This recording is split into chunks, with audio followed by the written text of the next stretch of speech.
నమ్మకం అమ్మ లాంటిది. మా మీద మీ నమ్మకం మిమ్మల్ని తప్పకుండా అమ్మని చేస్తుంది.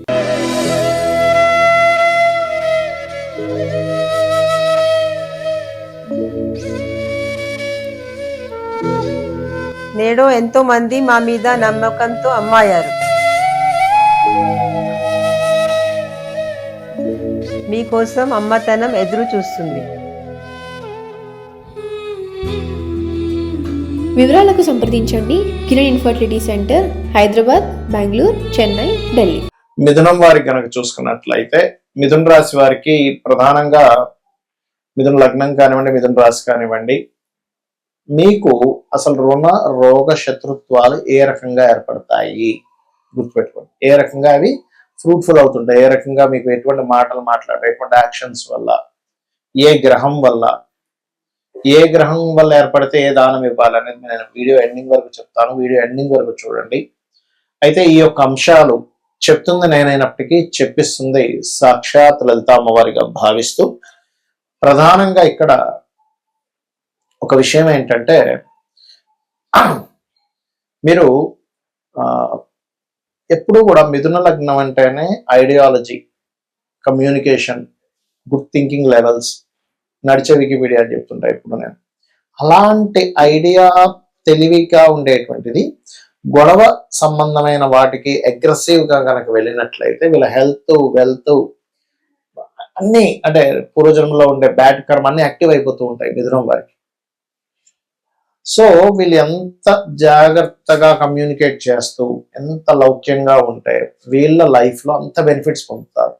గొడవ అనేటువంటి మీరు చూడండి, మీరు ఎంత సర్వీస్ చేయండి అవతల వాళ్ళకి, మీరు ఎన్ని లక్షలు ఖర్చు పెట్టండి, కోట్లు ఖర్చు పెట్టండి, సమయం ఇవ్వండి, ఒక్క గొడవ చాలు మీ మధ్యనే శత్రుత్వం రావడానికి. శత్రు అయిపోతాడు. అసలు ఏమిటిది, ఇన్ని రోజులు చేసిందంత ఏమైపోయింది, ఒక్క గొడవ శత్రువులు తెచ్చేసిందా, అరే ఆశ్చర్యంగా ఉంది అనిపిస్తూ ఉంటుంది. కాబట్టి ఎట్టి పరిస్థితుల్లో కూడా మిథునం వారు గొడవల జోలికి వెళ్ళకండి. ఎందుకంటే ఇక్కడ కుజుడు మోస్ట్ ఈ పాత్ర పోషిస్తాడు. అంటే ఇంకా చాలా డ్రాస్టిక్ ఇదనమాట కుజుడు ప్రధానంగా ఇక్కడ. సో అందుకని ఈ మాస్ రిలేటెడ్ థింగ్స్ అంటే గొడవలు పెట్టుకోవడము, ఇవే మెయిన్. ఒక్కొక్కసారి లీడర్ అవ్వడం వల్ల కూడా శత్రువులు అవుతుంటారు ఒక్కోసారి. అంటే ఏమిటి, ఈయన లీడర్ అవుతాడా, బట్ లీడర్ అయ్యి సక్సెస్ఫుల్ గానే వీళ్ళు తీసుకెళ్తారు తెలివిగా, చాలా జాగ్రత్తగా, అందులో ఎటువంటి సందేహం లేదు. అయితే వీళ్ళు ఏంటంటే ఎక్కువగా హనుమత్ ఆరాధన చేస్తే పోతుంది. లలితా సహస్రనామాలు పఠనం కానీ శ్రవణం చేస్తే కూడా ఈ దోషం అనేటువంటిది పోతుంది. మరొక విషయం ఏంటంటే వీటితో పాటు కందులు ఎక్కువగా దానంగా ఇస్తూ ఉండాలి. గోవులు క్యారెట్స్ ఎక్కువగా తినిపిస్తూ ఉండాలి. కాలభైరవ అష్టకం కానివ్వండి, ఆంజనేయ స్వామి హనుమాన్ చాలీసా కానివ్వండి, అదేవిధంగా కుంకుమ, ప్రధానంగా మీకు దగ్గరలో ఆలయాలు ఉన్నట్లయితే కుంకుమ కానీ, సింధూరం కానీ, సింధూరం అయితే ఆంజనేయ స్వామి ఆలయాలకి, కుంకుమ అయితే అమ్మవారి ఆలయాలకి మీరు ఎప్పుడైతే అక్కడ కైంకర్యం కోసం అని మీరు ఇస్తుంటారో శత్రుత్వాలు ఖచ్చితంగా తగ్గడం మొదలు పెడతాయి. అయితే ఇక్కడ ఏంటంటే ఒక్కొక్క లగ్నానికి కొన్నిసార్లు 6th హౌస్ అయితే, కొన్నిసార్లు 11th హౌస్, కొన్నిసార్లు 2 హౌసెస్ అని చెప్పాను. ఇక్కడ 6వ అధిపతి అయితే డైరెక్ట్ గా మనం లగ్నం నుంచి లెక్క పెట్టుకుని 6వ స్థానం ఎవరో దానికి దానం ఇచ్చేస్తాము. 11వ స్థానం అయితే 11వ అధిపతి ఎవరో దానాన్ని ఇస్తాము. అయితే ఇక్కడ మెయిన్ పాయింట్ ఏంటంటే ఇది లగ్నం నుంచే చూసుకోండి.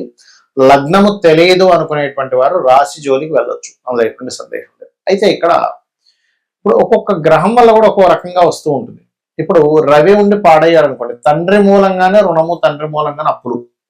అదే రవి ఉండి బాగున్నాడు, ఎగ్జాల్టెడ్ హౌస్ అయింది అది. అంటే ఉదాహరణకి ఎలా అంటే ఇప్పుడు వృశ్చిక లగ్నం అయింది అనుకోండి, వృశ్చిక లగ్నానికి 6th హౌస్ లో రవి ఎగ్జాల్టెడ్, పాడవలేదు. అప్పుడేమవుతుంది, ఆయన వల్లనే మీకు బాగుంటుంది కూడా లైఫ్, ఆయన సపోర్ట్ వల్లే బాగుంటుంది. ఇక్కడ ఎంతసేపు రుణము అంటే మనం రుణపడి ఉన్నామా, మనకు రుణపడి ఉన్నారా ఈజ్ మోస్ట్ ఇంపార్టెంట్ థింగ్.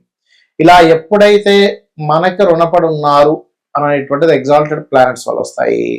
ఎప్పుడైతే ఇప్పుడు ఎగ్జాంపుల్ అదే శని ఉన్నాడు అనుకోండి, వృశ్చిక లగ్నానికి 6లో శని ఉన్నాడు అనుకోండి, పని వాళ్ళు అంటే వీళ్ళ కింద వర్క్ చేసేటువంటి వర్కర్స్ వల్ల వీళ్ళు ఎక్కువ స్ట్రెస్ అవుతూ ఉంటారు.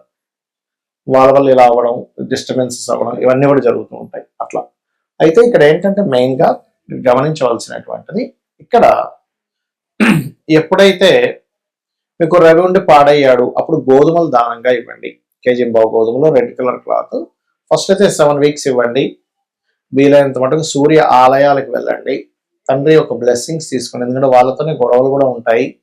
వాళ్ళతోనే వాళ్ళ మూలంగానే లేదా వాళ్ళ బంధువర్గం మూలంగానే వస్తూ ఉంటారు. అయితే బంధువర్గం మూలంగా రావాలంటే ఎక్కువగా బుధుడు పాడవాలి 6వ స్థానంలో. 6లో కానీ 11లో కానీ బుధుడు పాడైతే అది 11వ స్థానం కూడా పాపైతే, శుభుడైతే కదా, పాపై పాడైతే గనక ఖచ్చితంగా బంధువర్గాలు అప్పుల వల్లే వస్తూ ఉంటాయి. అప్పుడు ఏంటి, పెసలు ఇవ్వండి. ఒకవేళ చంద్రుడు పాడయ్యాడు, 6వ స్థానంలో ఉన్నాడు లేదా 11వ స్థానంలో ఉండి పాడయ్యాడు, అప్పుడు బియ్యము దానంగా ఇవ్వండి. ప్లస్ గోవులకి కాస్త మీరు ముల్లంగి తినిపించండి, ఖచ్చితంగా బాగుంటుంది.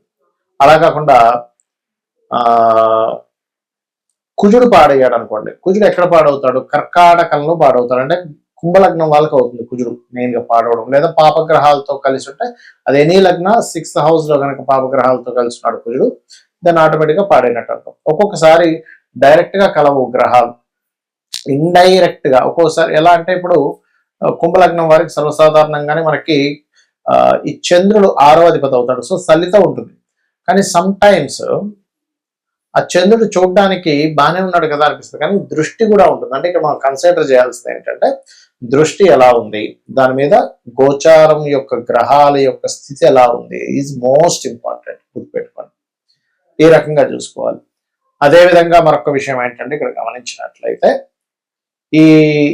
ఈ చంద్రుడు మరియు అదేవిధంగా ఏదైతే బుధుడు ఉంటాడో, చంద్రుడు ఉన్నాడో, ఇందాక చెప్పినట్టుగా బంధువర్గం వారు అండ్ అట్లాగే పెసలు దానంగా ఇవ్వడం, బియ్యం దానంగా ఇవ్వడం చేయాలి. ఒకవేళ సమ్ టైమ్స్ గురువు ఉంటాడు పాడైపోయి, అది కూడా ఇప్పుడు మకర రాశిలో గురువు అనుకోండి నీచపడ్డాడు, లేదా గురువు గురుచండాల యోగంలో లేదా పాపగ్రహాలతో ఉన్నాడు, అప్పుడు గురువు పాడయ్యాడు అర్థం. అప్పుడు ఏం చేయాలి అంటే సింపుల్ గా ఏం లేదు. ఇక్కడ మీరు ఏంటంటే ఇలా ఉన్నప్పుడు శనగలు దానంగా ఇవ్వడం, దత్తాత్రేయుడు యొక్క ఆరాధన చేయడం, గోవులకి అరటికాయలు తినిపించడం చేస్తూ ఉన్నాయి. అదేవిధంగా శుక్రుడు అనుకోండి, స్త్రీల ద్వారా వస్తూ ఉంటుంది ఎక్కువగా ఇబ్బంది, శత్రుత్వాలు కానీ సుఖ వ్యాధులు రావడం జరుగుతూ ఉంటుంది. అలాంటప్పుడు బొబ్బర్లు దానంగా ఇవ్వండి. సమ్ టైమ్స్ శని వల్ల వచ్చినప్పుడు మాత్రం ఇది ఎక్కువగా రోగం మీద ఎఫెక్ట్ చూపిస్తుంటుంది. హెల్త్ బాగోలేదు, హెల్త్ వల్ల ఇబ్బంది పడ్డాము, హెల్త్ వల్ల ఎక్కువ స్ట్రెస్ అవుతున్నాము, ఇటువంటివన్నీ కూడా మీరు చూస్తూ ఉంటారు. ఇక రాహు గనకైతే కనబడదు, రీజన్ తెలియదు, రీజన్ అర్థం కాదు, కాబట్టి అట్లా ఉంటుంది.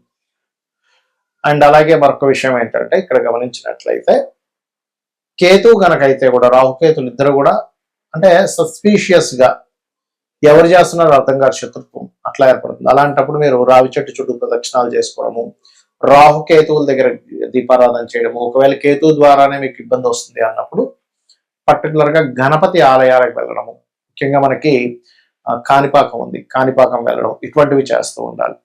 ఈ రకంగా గనక మీరు చేస్తున్నట్లయితే ఖచ్చితంగా ఈ శత్రు బాధల నుంచి తప్పించుకోగలుగుతారు.